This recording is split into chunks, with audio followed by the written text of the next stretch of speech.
Hello friend, आप सभी लोग को स्वागत है आपके आपके अपने यूट्यूब चैनल माइनिंग टारगेट में एक बार फिर से। फ्रेंड्स, हम चैप्टर 11 के एमसीक्यू के पार्ट 2 लेके आ गए। पार्ट 1 में हमने 1 से 25 क्वेश्चन को डिस्कस किया था और आज हम पार्ट 2 में 26 से और 50 टोटल क्वेश्चन को डिस्कस करेंगे। ये टॉप 50 क्वेश्चन है आपके चैप्टर 11 को लेकर CMR के। ऐसे ही हम आपको हर चैप्टर के MCQ लेके आएंगे आपके लिए। तो आप लोग चैनल को सब्सक्राइब कर लेंगे तो आप तक नोटिफिकेशन सबसे पहले पहुँचता रहेगा। चलिए बिना टाइम वेस्ट करे शुरू करते हैं आज का अपना वीडियो, जो कि होने वाला है चैप्टर 11 के ऊपर। तो चलिए शुरू करते हैं अपना 26 क्वेश्चन नंबर से। सब लोग अपना आंसर कमेंट में बताइए। देखिए चैप्टर 11 से आपकी कितने % तैयारी है। अगर पूरे क्वेश्चन सही बता दिए तो भाई बढ़िया तैयारी चल रही है आप लोग। पहला क्वेश्चन है, dust sample should be taken interval not exceed from place other than zone specify in regulation. ठीक है, जब आप डस्ट सैंपल लोगे कितने इंटरवल में लोगे, ठीक है, उसके बारे में बोल रहा है। ठीक है, from place other than zone, zone को छोड़ के, ठीक है, और दूसरी जगह से आप सैंपल कितने इंटरवल में लोगे। तो फ्रेंड्स, जोन को छोड़ के आपको सैंपल कितने दिनों में लेना है, ठीक है। तो 1 मंथ, राइट आंसर बताइए। 1 month, 2 month, 3 month, 6 month. Right answer होगा आपका C, 3 मंथ, ठीक है। और बाकी जोन में आप हर 30 डेज में लेंगे, ठीक है, 30 दिन में। ठीक, अब अगली बात करते हैं 27 क्वेश्चन की। While approaching old working disuse working then height and width of this working should not exceed. ठीक है, मतलब जब आप ओल्ड वर्किंग में जाएंगे, काम करेंगे, ठीक है, वहाँ पे जो आप गैलरी बनाएंगे उसकी हाइट और विड्थ कितनी रहेगी, ठीक है, कितने से ज़्यादा नहीं रहेगी, नॉट एक्सीड बोला है।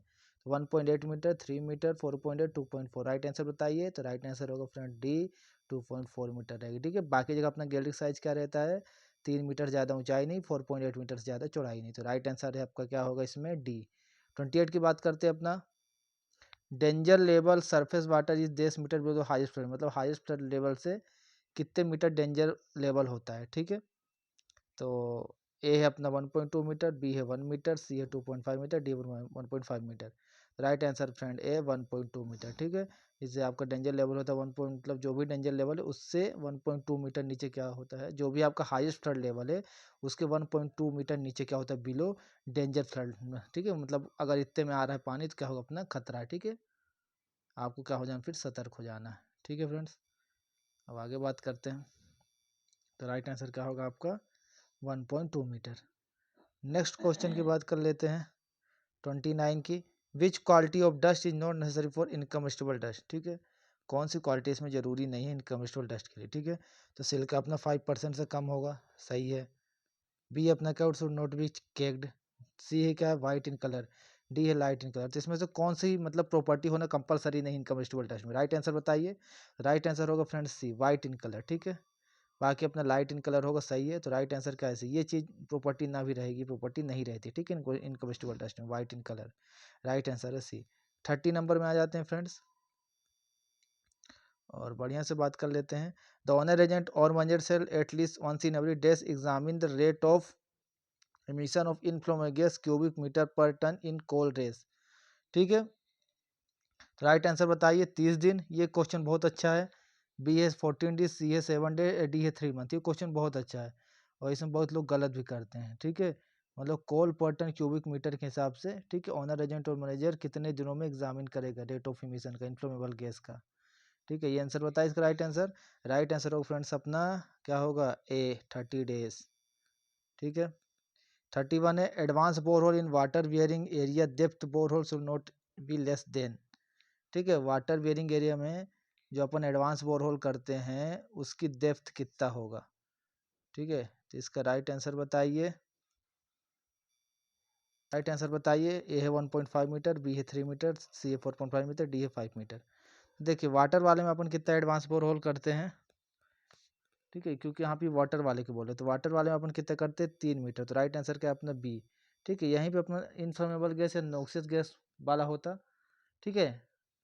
इन्फ्लेमेबल है नॉक्सियस गैस में कितने एडवांस बोर करते हैं कितने मीटर में, तो 1.5 मीटर में करते हैं, ठीक है। जब अपन वर्किंग के कितने 30 मीटर में पहुंच जाते हैं, ठीक है। डिस यूज वर्किंग के गोफ के 30 मीटर में पहुंच जाते हैं, तो इन्फ्लेमेबल और नॉक्सियस गैस वाले में कितना करते हैं अपन, ठीक है। सब कन्फ्यूजन क्रिएट हो रहा है, इसलिए वर्ड मतलब वीडियो का पूरा देखिए तब कन्फ्यूजन दूर हो जाएगा। तो वहाँ अपन 1.5 मीटर से कम नहीं, पर अगर अपना पानी के लिए पूछेगा तो 3 मीटर से कम नहीं। तो राइट आंसर क्या है बी। आगे बढ़ते हैं। अब 32 की ओर आ जाते हैं। In recirculation of air required then the maximum concentration of dust in recirculating air days of permission limit. ये क्वेश्चन बहुत अच्छा है आपका, 32 नंबर क्वेश्चन है जो कि, ठीक है। और ये आपका रेगुलेशन 142 का सब रेगुलेशन 2 है, ठीक है।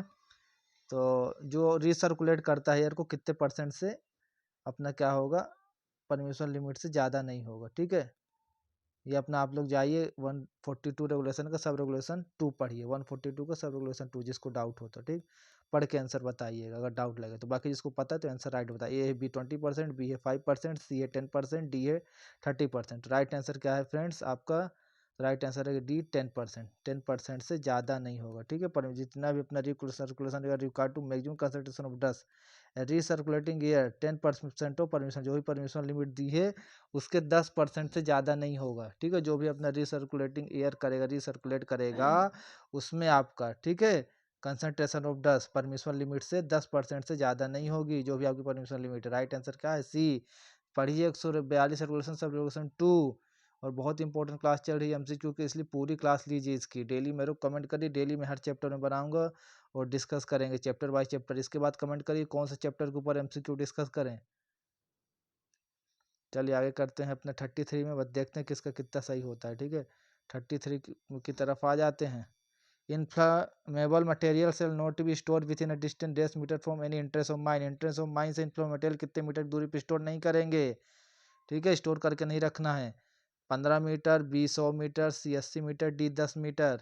जल्दी बताइए आंसर बताइए इसका। तो राइट आंसर क्या है फ्रेंड इसका, 15 मीटर ए, ठीक है। और 15 मीटर तक अपन को स्टोर करके नहीं रखना। और दिए देखो एक और कन्फ्यूजन, 10 मीटर तक अपन माइन एंट्री के जो भी स्ट्रक्चर है वो क्या रहेगा, फायर प्रूफ मटेरियल से बना रहेगा। तो इसमें और इसमें गलत नहीं करना है, स्टोर नहीं करना है 15 मीटर तक कोई भी, और आग वगैरह भी नहीं जलाना अपन को 15 मीटर तक, ठीक है, दोनों चीज। और 10 मीटर तक जो भी मटेरियल स्ट्रक्चर रहे क्या रहेगा, तो क्या रहेगा, फायर प्रूफ रहेगा। तो इसमें कन्फ्यूजन नहीं, तो राइट आंसर क्या है, ए, ठीक है। इसमें और भी डाउट लगे तो आप लोग पढ़ सकते हैं। अगला 34, वाइल अप्रोचिंग डिस्यूज वर्किंग पुल पर blast 1.2 metre, then what is the minimum length of bore hole at the centre of the face for inspection, ठीक है। ये क्वेश्चन भी अच्छा है। ए है 6.2 मीटर, बी है 5.7, डी सी है 2.7 है, डी है 4.2। बताओ ये आपको बोला है डिस्यूज वर्किंग में, ठीक है। अपन क्या कर रहे हैं, पुल कर रहे हैं, कितना आपको पुल मिल रहा है, कितना पुल मतलब जितना कोयला आपको मिलता है ब्लास्टिंग के बाद, तो 1.2 मीटर तक। तो maximum length of bore hole at the centre of face for inspection, तो बोर होल की लेंथ कितनी होगी पूछ रहा है, ठीक है, डिस्यूज वर्किंग की बात कर रहा है, ठीक है। तो आप जानते हो कितने मीटर एडवांस बोर होल करते हैं, 3 मीटर, 3 + 1.2 कितना हो जाएगा, 4.2 मीटर। तो राइट आंसर क्या हो जाएगा, डी 4.2 मीटर, ठीक है। ऐसे भी क्वेश्चन पूछ सकता है, तो ध्यान रखिए। अगला अपना देखिए 35,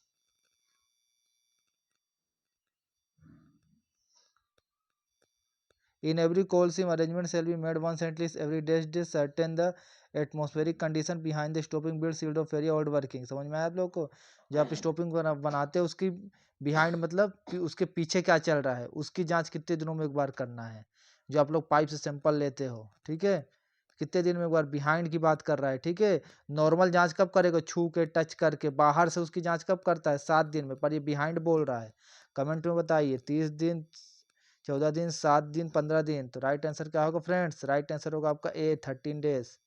अगला आ जाते हैं 36 क्वेश्चन नंबर में, ठीक है। अब कहाँ जाते हैं आपका 36 में, no plant for screening sorting coal has been practical heap cylinder cement mortar other dry fine material shall be placed within 10 meter of the top of downcast shaft and intake airway, ठीक है। उसके कितने metre अपन को, मतलब ये सब चीजों का ढेर नहीं लगाना है, सीमेंट वगैरह का हीप वगैरह इसे ढेर नहीं लगाना है। कहाँ से, डाउन कास्ट शाफ्ट से, जहाँ से हवा अंदर जाती है, या इनटेक एयर में जो अपना रहता है उसके कितने मीटर तक। ए है 80, बी है 100, सी है 15, डी है 10। बताइए बताइए कितने मीटर, ठीक है। तो कितने मीटर होगा भैया, राइट आंसर आपका क्या होगा, ए 80 मीटर तक नहीं करना है, ठीक है। क्लियर है। अगला देखते हैं अपना 37, when the percentage of free, अरे when the percentage of free respirable silica dust is less than 5 then the permissible respirable dust should not be less than in metre cube 8 hour, ठीक है। Time weighted average, TWA time weighted average, मतलब 8 our की shift में, ठीक है। अगर आपका रिस्पायरेबल silica का परसेंट 5% से कम है ठीक है। तो जो आपकी परमिशन लिमिट है वो डस्ट की कितनी होगी, तो देखो 5 या 5 से कम है तो कितना होगा, अभी कमेंट आप बताइए। ए है 3, बी है 2, सी है 1, डी 2.4। तो मैं इसको डिस्कस भी कर लेगा। राइट आंसर आपका बी 2 से ज़्यादा नहीं होगा। ठीक है, बोला है आपका लेस देन, बोला है ना लेस देन 5। अगर 5 हो जाता तो भी 2 ही होता। अब 5 से अगर ज़्यादा होगा 6, 7, तो किससे डिवाइड करेंगे, 10 से डिवाइड कर देंगे, जितने परसेंट ऑफ सिल्का रहेगा तो आपका आंसर आ जाएगा। क्लियर। अब 38 देते हैं। For sampling of dust every return airway has lie within 200 metre at least working face shall be divided into zone of length. ठीक है, अपन जो सैम्पलिंग के लिए अपन क्या करते हैं, रिटर्न एयरवे में 200 मीटर तक क्या करते हैं, लास्ट वर्किंग फेज से डिवाइड करते हैं उसको जोन में। ठीक है, तो जोन की लेंथ क्या होगी, एक एक जोन की लेंथ। ए है 60 मीटर, बी है 50 मीटर, सी है 100 मीटर, डी है 150 मीटर। जोन की लेंथ पूछा तो कितनी होगी, 150 मीटर, और इसको नंबर से दिखाते हैं 1 2 3। ठीक है, और फिर इसको सेक्शन में डिवाइड करते 50-50 मीटर, उसको दिखाते ए बी सी से। क्लियर है, तो राइट आंसर क्या होगा, डी। आगे बढ़ लेते हैं फटाफट से, आ जाते अपना डिस्कस करते हुए 39 के ऊपर। बताते चलो, no person shall be employ any seam where opening of the seam are within this active fire spontaneous heating of highest seam. ठीक है, मतलब हाईएस्ट सीम में स्पॉन्टेनियस हीटिंग हो रहा है तो किसी पर्सन को एम्प्लॉय नहीं किया जाए। कितने मीटर तक, ए है 120, बी है 270, सी है 60 या डी है 100। राइट आंसर बताइए, राइट आंसर बताइए कितना होगा। तो राइट आंसर क्या होगा अपना, राइट आंसर क्या होगा अपना, तो होगा क्या होगा अपना सी, 60 मीटर तक। ठीक है, अगर स्पॉन्टेनियस हीटिंग हो रही है किसी को एम्प्लॉय को काम में नहीं लगाएंगे। ठीक है, दूसरे सिम में।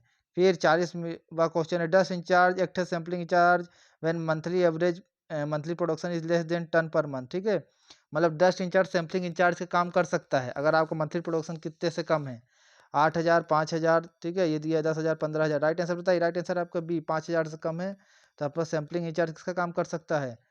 ठीक है, मतलब डस्ट इंचार्ज भी सैम्पलिंग इंचार्ज काम करें तो दोनों पोस्ट को क्या कंबाइन कर देंगे, कंबाइंड कर देंगे। मिनिमम क्वालिफिकेशन पूछे तो क्या रहेगा आपका, ओवरमैन रहेगा। ठीक है, डस्ट इंचार्ज वाले में। ठीक है, और ये एक ऑप्शनल आदमी रहता है डस्ट इंचार्ज वाला। ठीक है, ये सब क्वेश्चन बनता है। ठीक है, मिनिमम क्वालिफिकेशन वगैरह भी आप लोग याद रखो, डस्ट इंचार्ज का क्या होता है, पूछेगा क्वेश्चन तो लगा दीजिएगा आंसर में। ठीक है, मैनेजर सर्टिफिकेट वाले को ही बना सकते हैं। ठीक है, दोनों चीज़ें। आगे बढ़ते हैं 41 में, semi automatic type fire suppression system है provided in case of truck और dumper having capacity less than ton. मतलब जो अपन ट्रक और डंपर, ठीक है, की कैपेसिटी अगर कितने टन से कम है तो अपन उसमें semi automatic type fire suppression system लगाएंगे। ए है 50, बी है 30, सी है 65, डी है 35।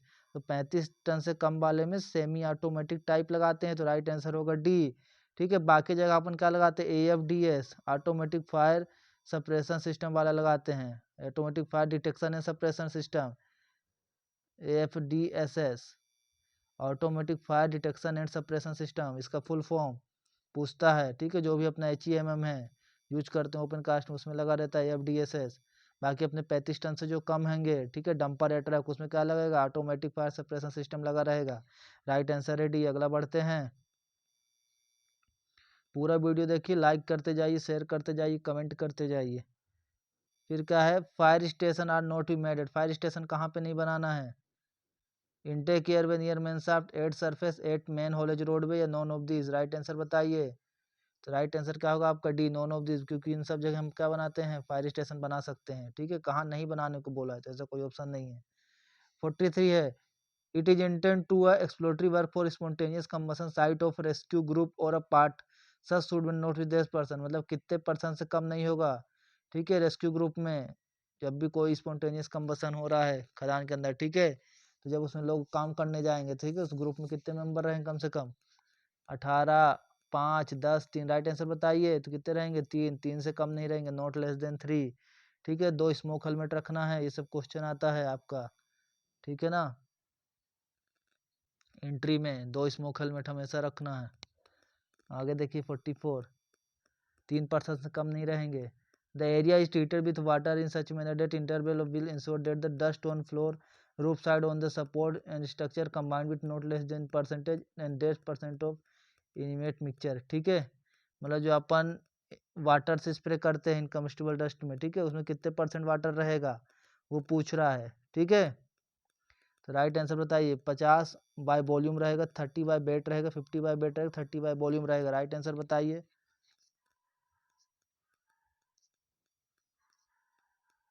क्या आंसर होगा आपका? तो क्या होगा 30 बाय वेट रहता है वाटर, ठीक है। तो राइट आंसर आपका क्या होगा? बी। 45 देख लेते हैं। Dust sampling should be done once at least every. Dust sampling कब करना है अपन को? ठीक है, डस्ट का sample should be done once at least, हर month, 3 month, 6 month, at any, कभी भी कोई से इंटरवल में। राइट आंसर बताइए डस्ट सैम्पलिंग वाला। डस्ट सैम्पलिंग कब करेंगे भाई? हर मंथ। कब करेंगे? डस्ट का सैंपल कब लेना है अपन को? राइट आंसर क्या होगा? ए। ठीक है, dust sampling is done every month. ठीक है, डस्ट सैम्पलिंग वाले में कंफ्यूज नहीं होंगे। ठीक है, डस्ट सैम्पलिंग कैसा क्या है। ठीक है, इसके लिए अगर आपको कंफ्यूजन हो तो आप जाके 143 का सब रेगुलेशन 3 पढ़ सकते हैं। स्टूडेंट आप इसको 143 का सब रेगुलेशन 3 पढ़ सकते हैं। इसमें देखिए दिया है कि 2017 रेगुलेशन आने के 3 महीने के अंदर, मतलब जहाँ पे नहीं कर रहे हैं, जहाँ पे डस्ट जनरेट हो रही है, तो अपन को 3 महीने के अंदर उसका सैंपल लेना है। ठीक है, इस वाले में। ठीक है, और बाकी नॉर्मल जहाँ पे 2017 मतलब आ चुका है और अब खदान, तो हर महीने लेना है। ठीक है, और जहाँ मतलब 2017 लागू होने के पहले जो खदान चल रही है, ठीक है, तो ये रेगुलेशन आने के मतलब CMR आने के, ठीक है, 3 महीने के अंदर अपन को व्यवस्था करना है। ठीक है, इसको थोड़ा ध्यान से पढ़ लीजिएगा। ठीक है, ओनर एजेंट और मैनेजर की जिम्मेदारी रहती है। ठीक है, हर खदान के ओनर एजेंट और मैनेजर की।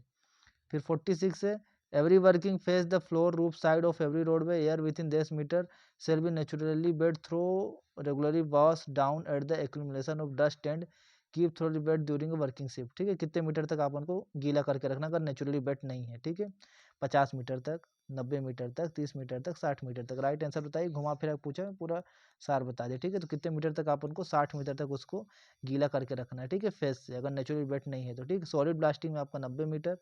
ठीक है, और वेंटिलेशन वाले में दिया है, वेंटिलेशन ऑफिसर की ड्यूटी वाले में भी कितना दिया है?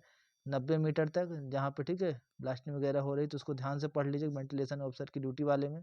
ठीक है, शॉर्ट फायरर वाला आपको दिया है 18 मीटर वाला। ठीक है,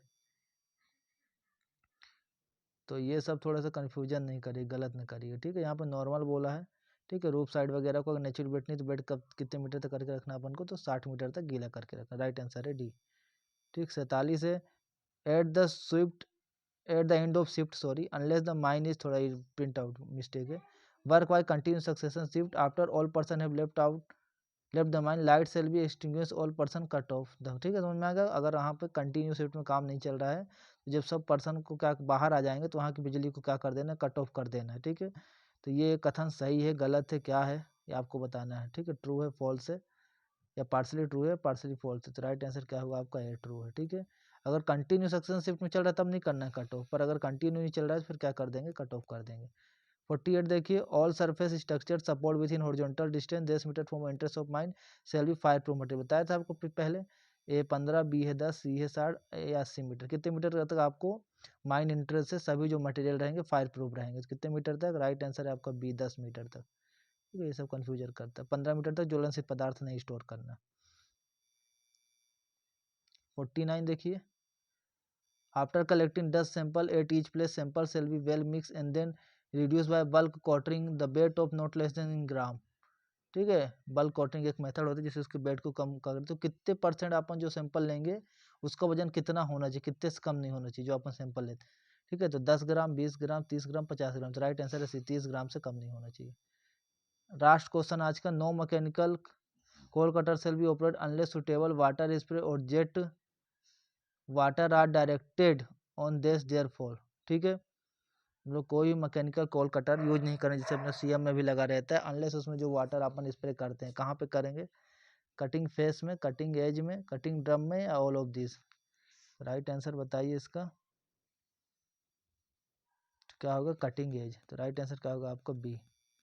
तो ये आपका होता है चैप्टर 11 कंप्लीट। कर हम लेके आएंगे चैप्टर 12। आप बस कमेंट करके बताइए लाना है कि नहीं, तो फिर मैं मेहनत करते रहूँ। तो thank you for watching my YouTube video.